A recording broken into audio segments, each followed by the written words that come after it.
Oh, thank you. Thank you. Thank you. Oh, it is so wonderful to be here with all of you on behalf of the Children's Defense Fund. I was listening backstage as Marion went through the 45 years that we have known each other, and even reminded me of some things that I had not recalled, namely that this event was the very first event that my husband and I went to after he was elected president. And so it's especially poignant and meaningful to me to be here again with all of you. And I want to start by congratulating the terrific young people that we are celebrating tonight. You will hear more about each of them because each has faced painful challenges, violence and poverty, abandonment, but they never gave up. They never stopped reaching, never stopped dreaming, and yes, they have beaten the odds. They call Troy the little poet who could. He's an artist on the basketball court and a flourishing writer in the classroom, and he dreams of becoming a filmmaker. Bethany lived in one foster home after another, but with the help of a wonderful teacher and her own determination, she is thriving and hopes to become a doctor so she can care for others. Carlos left a difficult childhood in Guatemala, made it to America all by himself. Then he took a second journey, making it all the way to college, where he is studying to become an engineer. Janet's secret weapon is her beautiful voice and her musical talent. Music has helped her overcome every obstacle that life has thrown in her path. And Yushabel persevered through domestic violence at home and bullying at school, and found her voice producing a student television show at school, and now she has set her sights on becoming a journalist. These fearless, generous, open-hearted, determined young people represent a rising generation that should give us all much hope for the future. And they represent the continuing commitment of the Children's Defense Fund and Marion Wright Edelman. Now, I will admit, coming here tonight wasn't the easiest thing for me. There have been a few times this past week when all I wanted to do was just to curl up with a good book or our dogs and never leave the house again. But if there's anyone who knows how to pick yourself up and get back on your feet and get to work, it is Marion. And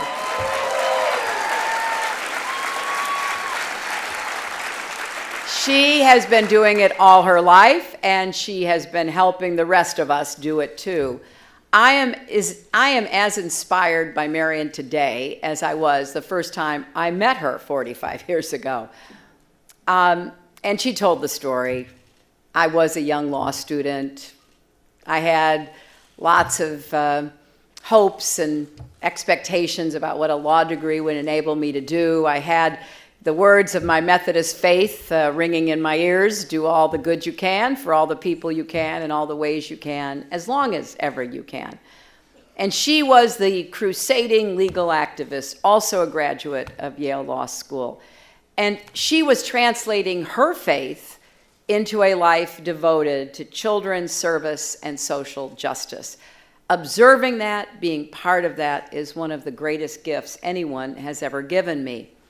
Because I often thought about Marion's journey, about the stony roads she walked, the bitter rods she endured, and how she never lost her faith and kept her eyes on the prize. I think of her taking the bar exam in Mississippi, the first black woman ever to do so, and then opening offices for the NAACP and a Head Start program for children who desperately needed it. I think of her with Robert Kennedy in a tiny shack in the Delta, opening his eyes to the realities of poverty in America. I think of her with Dr. Martin Luther King Jr., starting the Poor People's Campaign and dreaming of an America of equality and opportunity. You have to look at Marion's life and ask, how did she beat the odds when so many gave up the hopes of those early days? For Marion, it has always been about children and families. That's what matters, and that's what has kept her going. Helping to open public schools to children with disabilities in the 1970s, an effort I was honored to be part of. Working to expand Medicaid in the 1980s to cover more pregnant women and more children in need. Standing with me and others in the 1990s to create the Children's Health Insurance Program, improve foster care, and create Early Head Start. Fighting in recent years to build a bipartisan movement to dismantle the school-to-prison pipeline and reform our criminal justice system, especially for juveniles, and spending countless hours mentoring and training the next generation of leaders and activists at Haley Farm. Under Marion's leadership, the Children's Defense Fund works to give every child a healthy start, a head start, a fair start, a safe start, and a moral start in life. And I cannot think of a more noble or necessary mission. No matter what the setbacks, she has always believed in the words of Dr. King, often repeated by President Obama, the arc of the moral universe is long, but it bends toward justice. Now, sometimes it can feel awfully long. Believe me, I know, but I also know it does bend. It bends toward justice because people like Marion and so many of you, and there are people in this audience I have had the privilege of working with and admiring for so many decades. You refuse to stop pushing, and when you get knocked down, you get back up. I often quote Marion when she says that service is the rent we pay for living. Well, you don't get to stop paying rent just because things don't go your way. I know many of you are deeply disappointed about the results of the election. I am too, more than I can ever express. But as I said last week, our campaign was never about one person or even one election. It was about the country we love and about building an America that is hopeful, inclusive, and big-hearted. I didn't get into public service to hold high office.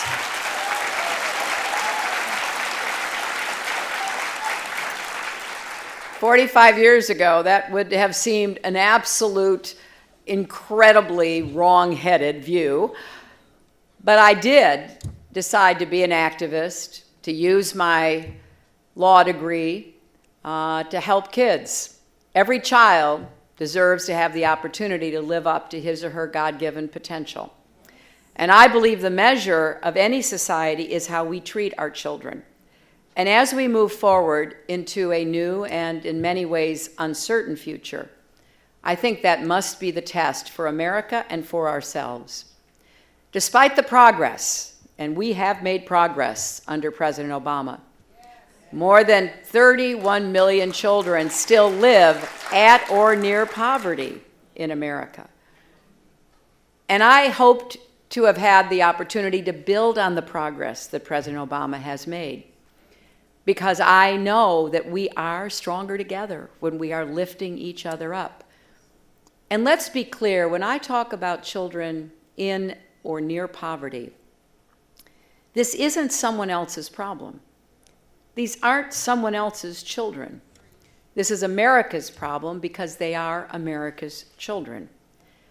Child poverty isn't just an urban challenge or a Black or Latino challenge, although children of color continue to suffer disproportionately from high rates of poverty.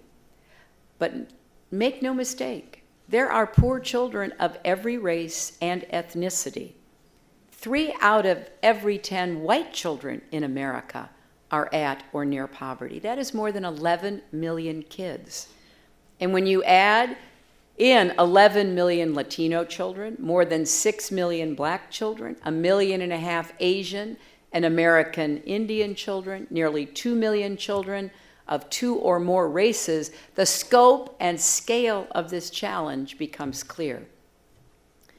Poor children live in every state and every congressional district, so they deserve the attention and efforts of every one of our representatives and leaders.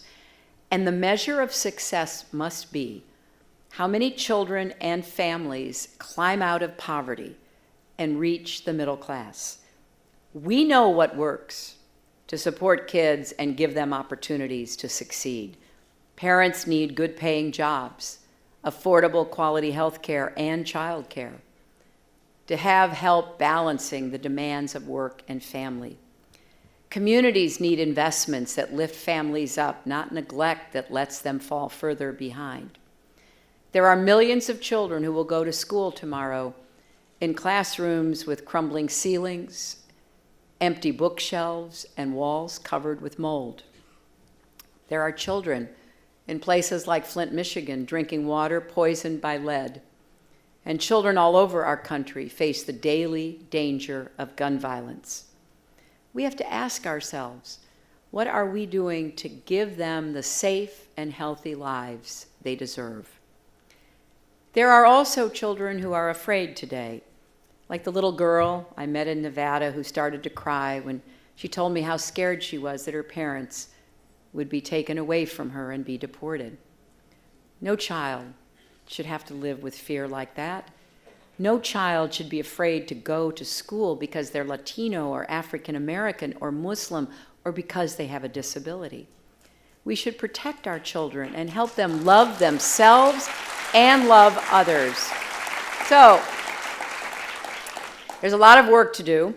As long as any child in America lives in poverty, as long as any child in America lives in fear, as long as any child, not just here, but in the world, faces these challenges, there is work to do. Girls as well as boys in every country, on every continent, deserve that chance to fulfill their own potential. And it is going to take all of us doing our part. I wrote a book 20 years ago called It Takes a Village, and a lot of people asked, what the heck do you mean by that? Well, I meant what CDF has represented and understood from the beginning. None of us can raise a family, build a business, heal a community, or lift a country by ourselves. We have to do it together. So I urge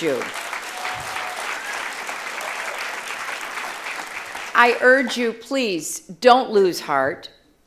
Don't give up on the values we share. Look at the young people we are honoring tonight. If they can persevere, so must all of us. And if Marion has taught us anything, it's there are so many ways to make a difference. Organizations like CDF have never been more important. Businesses, philanthropists, foundations, congregations of every faith have to step up too, because there's work to be done in every community, debates to be joined in city halls and state capitals. And even if it may not seem like it right now, there is common ground to build on. A lot of governors and legislatures and mayors are pioneering new ways to support parents and provide children with early learning in red states as well as blue states. Many of our most important accomplishments for the well-being of children and families have come from both parties working together, like the Children's Health Insurance Program. You know, that could never have happened without Republican leaders. Now it covers 8 million kids. And even in this presidential campaign, for the first time ever, a broad consensus emerged about the importance of affordable, quality childcare and paid family leave. So we have work to do. And for the sake of our children and our families and our country, I ask you to stay engaged. Stay engaged on every level. We need you. America needs you. Your energy, your ambition, your talent. That's how we get through this. That's how we help to make our contributions to bend the arc of the moral universe toward justice. I know this isn't easy. I know that over the past week, a lot of people have asked themselves whether America is the country we thought it was. The divisions laid bare by this election run deep. But please listen to me when I say this. America is worth it. Our children are worth it. Believe in our country, fight for our values, and never, ever give up. Because over the past 2 years, I've met so many people who reaffirmed my faith in our country, all kinds of people, young people starting businesses, people working in every way they could to make the world a better place, police officers who put their lives on the line, members of communities who worked with the police to try to keep everybody safe, immigrants who worked so hard to become citizens, and so many people who work long hours caring for children and the elderly, even when the pay is not enough to support their own families. I met and had the chance to work and travel with mothers who lost children and turned around and started a movement for peace and justice. A pastor in South Carolina who shared his Bible with me, open to 1 Corinthians. Love never fails, it tells us, and I believe that. Way back when I was in college and I gave the commencement speech, I said to my classmates then that our goal should be to make what appears to be impossible possible. Well, I may be older now, a mother and a grandmother. I've seen my share of ups and downs, but I still believe that we can make the impossible possible. And I will hope that the stories of the young people we're honoring tonight, Marion's story, all that she's achieved, the Children's Defense Fund has often made the impossible possible. And then finally, as some of you heard me say during the campaign, I draw hope and sustenance from another person who influenced my life and still does every day, my mother. I've talked about her difficult childhood. She was abandoned by her parents when she was just 8 years old. They put her on a train to California, all by herself in charge of her little sister who was 3 years younger. She ended up in California where she was mistreated by her grandparents, ended up on her own working as a housemaid. She beat the odds. She found a way to offer me the boundless love and support she never received herself. I think about her every day, and sometimes I think about her on that train.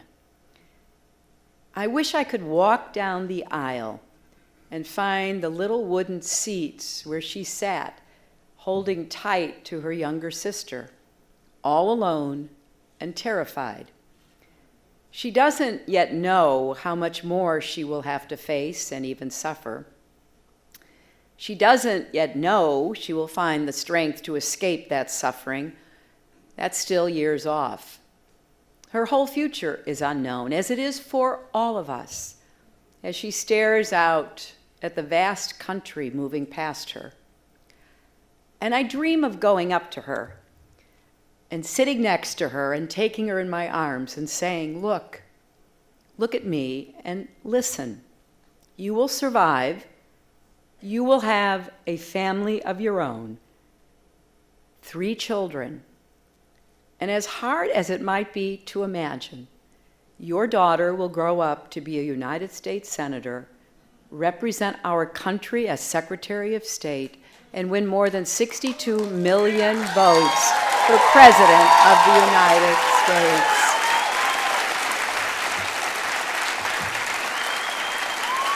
Now, I can't, and you can't go back in time and hug all those children that preceded us, but we can do that now. We can reach out to make sure every child has a champion, because I am as sure of this as anything I have ever known. America is still the greatest country in the world.